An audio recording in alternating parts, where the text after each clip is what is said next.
नगर से कुछ दूरी पर एक छोटा सा गांव था। वहीं मिट्टी की एक टूटी फूटी झोपड़ी में गंगाराम अपनी पत्नी गौरी और बेटे आरव के साथ रहता था। गंगाराम हर दिन सूरज उगने से पहले खेतों की ओर निकल जाता था। वह अपना गुजारा गांव में लोगों के खेतों में मजदूरी करके करता था। थोड़ा जोर से हाथ चलाओ, कल तक यहाँ का काम हो जाना चाहिए। सुन गंगाराम। जी मालिक, क्या बात है? शाम को जाते समय मेरे घर होकर जाना। ठीक है मालिक। सेठ धर्मपाल वहाँ से लौट आता है। गंगाराम पूरा दिन तपती गर्मी में काम करता रहता है। जब शाम होती है तो सब लोग अपने अपने घर जाने लगते हैं। आग उगल रहा था। गौरी, अगर शाम का खाना बचा हुआ हो तो दे दो। काम करते करते जल्दी भूख लग जाती है। वो बनाए हुए चावल तो शाम को ही खत्म हो गए थे। बताओ तो बचे हुए चावल बना दूं? नहीं, रहने दो, फिर मुझे जाने में देर हो जाएगी। आज बचा हुआ सारा काम खत्म करना है। वो खेत में काम करने जाता है। कुछ देर बाद सेठ धर्मपाल आ जाता है। आज कैसे भी करके इस खेत का काम हो जाना चाहिए, नहीं तो सबकी इस महीने की एक एक दिन की पगार काट लूंगा। आज आराम करने का समय नहीं मिलेगा, समझे?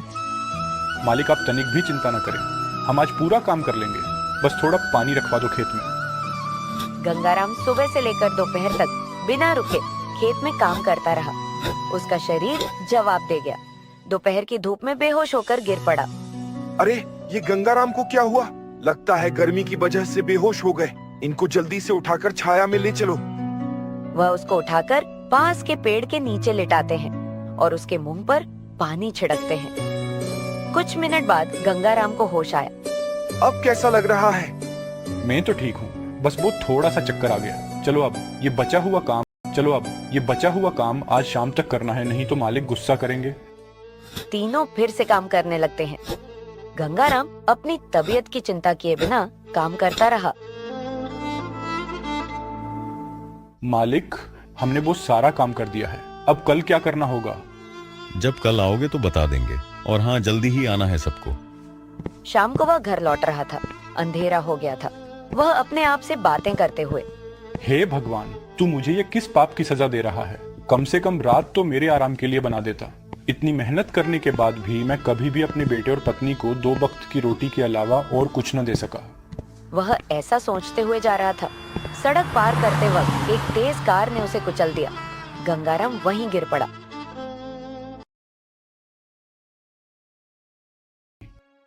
गंगाराम खेत से सीधे उसके घर आता है।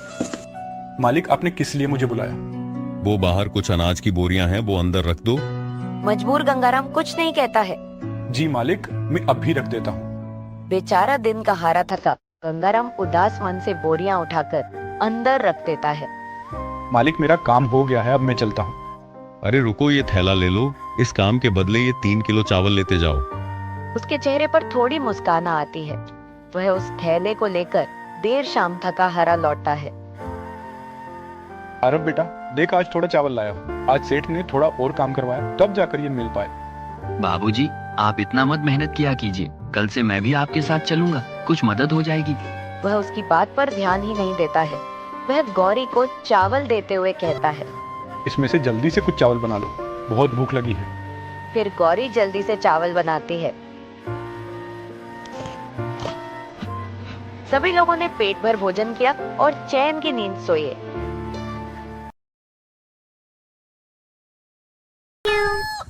आज घर में खाना बनाने के लिए लकड़ियां नहीं रही हैं। जंगल से लकड़ियां काट कर ले आओ। ठीक है, जा रहा हूँ। आरव जंगल में लकड़ियां काटने चला जाता है। वो ढेर सारी लकड़ियों को काट कर रख लेता है। बाप रे, इन लकड़ियों को काटने में कितनी मेहनत लगती है। थोड़ी देर आराम कर लेता हूँ।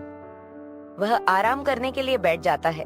जंगल में एक कोने से उसे किसी के रोने की आवाज सुनाई दी। वह चौंक गया। अरे, ये इतने घने जंगल में किसी स्त्री के रोने की आवाज कहाँ से आ रही है? वह आवाज का पीछा करता है। कुछ दूरी पर एक बेहद खूबसूरत लड़की रो रही थी। तुम रो क्यों रही हो? कौन हो तुम? तुम इस घने जंगल में अकेले क्या कर रही हो? मेरा नाम वसुंधरा है। मेरे पिताजी बचपन में ही मुझे छोड़कर चले गए। हमें पालने के लिए मेरी माँ ने गांव के मुखिया से कर्ज लिया था। कुछ दिनों पहले मेरी माँ भी नहीं रही। अब वह कह रहा है या तो तुम इस घर को खाली कर दो या मुझसे शादी कर लो। मेरा इस दुनिया में कोई नहीं है, इसलिए मैं छुपते छुपाते यहाँ भाग आई। 2 दिन से भूखी हूँ।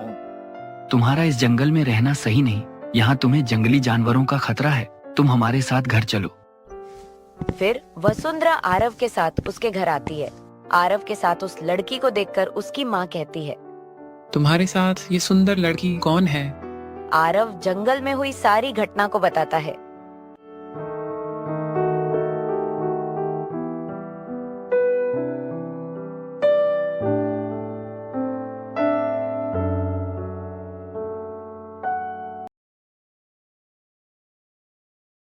और उसे भोजन कराती है। अब वसुंधरा भी उनके साथ रहने लगी। धीरे धीरे समय बीतता गया और उन दोनों का रिश्ता गहरा हो गया। फिर एक दिन उन्होंने गांव के मंदिर में शादी कर ली। हमेशा खुश रहो।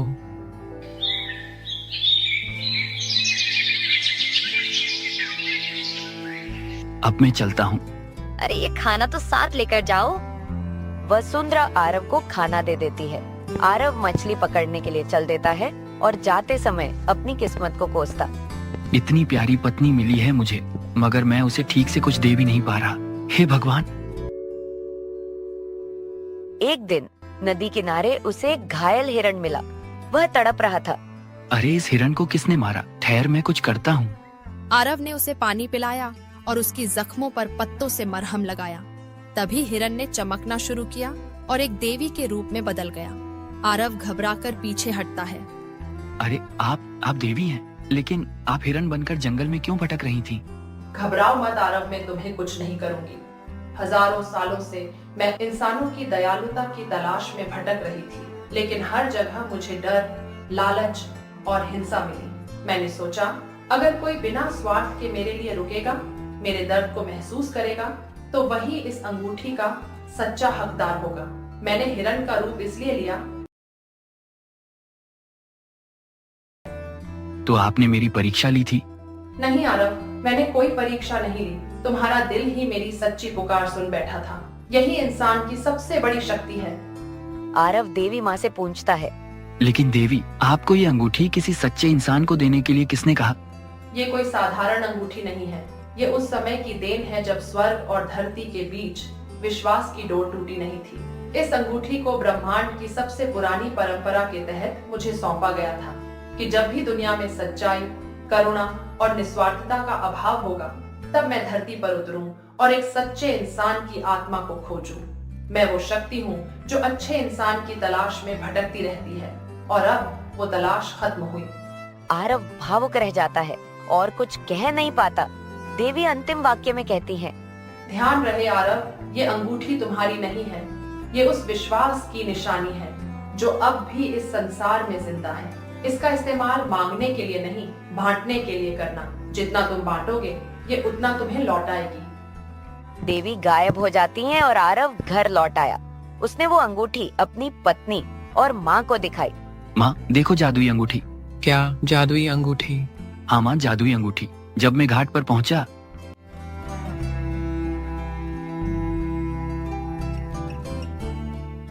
आप हमारे लिए इससे भोजन मांग कर देखो। क्या सच में ये जादुई है? मुझे तो यकीन ही नहीं हो रहा है। वह उस अंगूठी को रख के बोलता है, तो ये जादुई अंगूठी, हमें 3 थाली भोजन चाहिए। इतना कहते ही 3 थाली भोजन आ जाता है। फिर उन लोगों ने भर पेट भोजन किया। इतना स्वादिष्ट तो खाना।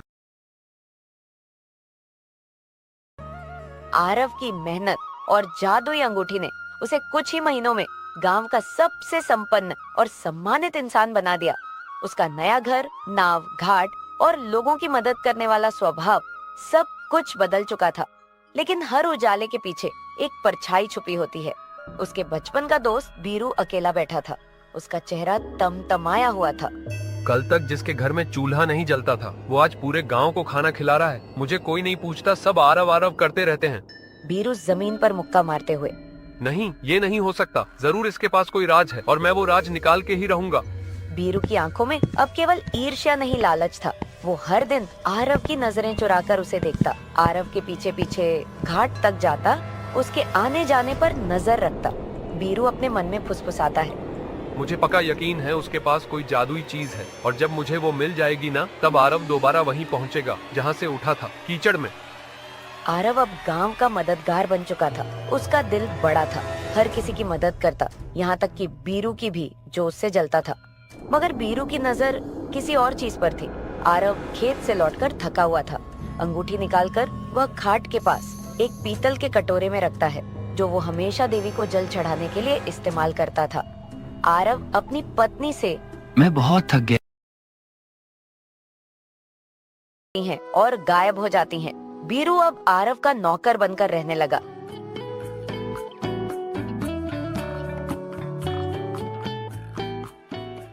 मगर एक दिन जब आरव खेत से लौटकर घर आया तो उसने देखा कि उसकी पत्नी वसुंधरा उदास बैठी थी। क्या हुआ वसुंधरा, आज दिन भर चुप क्यों हो? ये तुम्हारी आंखों में आंसू कैसे? तुम रो रही हो। मैंने एक बात छुपाई है आपसे, अब मैं और नहीं छुपा सकती। वक्त आ गया है सब कुछ बताने का। मैं वो नहीं हूँ जो तुमने समझा था। मतलब ये क्या कह रही हो? मैं एक राज्य की राजकुमारी थी। मेरा असली नाम अमायरा है। मेरे पिता राजा गजोधर सेन मुझे एक लालची राजा से ब्याहना चाहते थे। तुम्हारी शादी से मेरा व्यापार मजबूत होगा। तुम्हें सोने के पिंजरे में रहना ही होगा। राजा होकर आप सिर्फ व्यापारी निकले। मैं कोई सौदा नहीं, इंसान हूँ। राजकुमारी अमायरा, एक राजा की बेटी की किस्मत वही होती है जो राज्य तय करता है, दिल नहीं। तुम्हें उससे शादी करनी ही होगी। और मैं उसी रात वहाँ से भाग आई। जब तुम राजकुमारी हो तो तुमने मुझसे शादी क्यों की? क्योंकि आपने मुझे तब अपनाया जब मैं सबसे टूटी हुई थी, भूखी, बेसहारा। आपने बिना पूछे खाना दिया, आदर दिया। तो अब मुझे डर है कहीं तुम वापस ना चली जाओ। कभी नहीं। अब मैं राजकुमारी नहीं हूँ, अब मैं एक किसान की पत्नी हूँ। मालिक, दूसरे राज्य के राजा आपसे मिलने आए हैं। आरव और वसुंधरा बाहर आते हैं। राजा नीचे सिर झुकाए खड़े थे। अमायरा, मुझे क्षमा कर दो। आज समझ में आया कि एक बेटी की खुशी किसी भी राज्य से बड़ी होती है। मैं राजा हूँ, पर आज यहाँ एक बाप बनकर आया हूँ।